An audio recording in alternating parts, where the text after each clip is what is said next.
Hi, I'm Joe Sandwright Callender, the author of the Happy Little Garbage Truck picture book and educational system. We've been talking a lot about building a powerful, hopeful mindset in the last couple of conversations. And so today, sort of like a way to recap and to take a final look, but in one aspect of what we've been considering these last couple of weeks, I thought I'd bring us through our other conversations to kind of review. We started with encouragement. We started way before encouragement, but the one pivotal topic that I found that led to a lot of other topics was encouragement. And this conversation, we were thinking about encouragement as a super tool that can boost a child's ability to go into uncharted waters to gain new academic or behavioral skills. And as a teacher in the area of special ed for the past 27 plus years, this tool has been the most important one in my toolbox of teacher tools. Um, it just is irreplaceable. A child usually has no idea what they're capable of achieving. And unfortunately, a lot of children don't receive encouragement along the time that they're in school, or they might be comparing themselves with other children who may have different skills and abilities. And especially a child is my past, um, I'd say the last 10 years of my teaching, I've been working with children who are on the spectrum. And this can, as parents and teachers who teach children with autism, we know that this can vary quite a bit, and having a positive self esteem is truly so important in order to motivate the child to keep trying and doing their best. So I found out that the key five key components is something that the Adlerian scholars, Alfred Adler, who is known as the father of positive psychology, these scholars teased out 5 points that they felt were the most important parts of having good encouragement. And those were courage, which is part of encouragement, confidence, that when we're giving encouragement, it should include something that would give the child courage, something that would build their confidence, something that would drive them to persevere, inspire them, because a lot of times they don't know what they're capable of doing. But as teachers, we could see those skill sets. And also hope.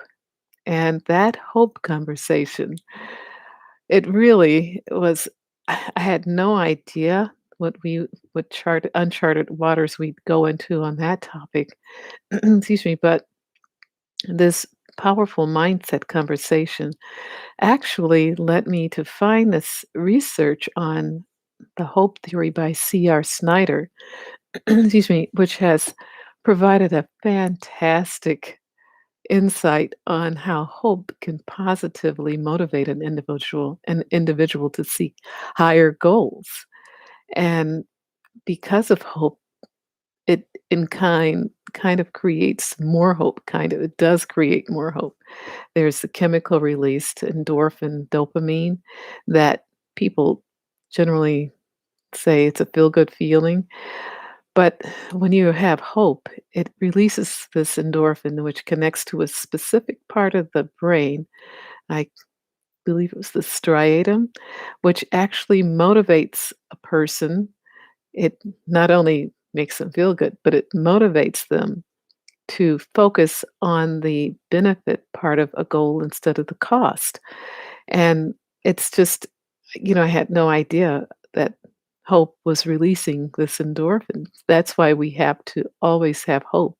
And we build that hope in our children by setting stretch goals, because stretch goals actually create more hope in a child because they're hoping it has to be something that the child actually wants to achieve. We can't just say, "Oh, I know you probably want to set as a goal getting 100% on your spelling test," because this could possibly not be one of their key goals of life at the time. But perhaps, we could look for something by interviewing the child to find out, what would you really like to do? And so we set with the child a stretch goal that's a little bit above what they're capable of achieving at the present time.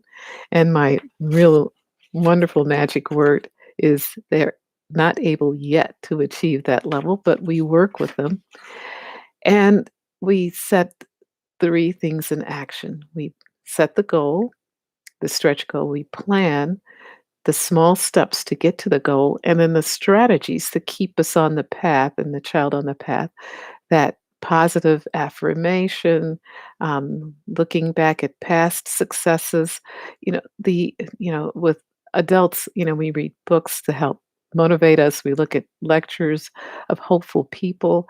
All of these strategies keep us on the path, and my personal one is prayer.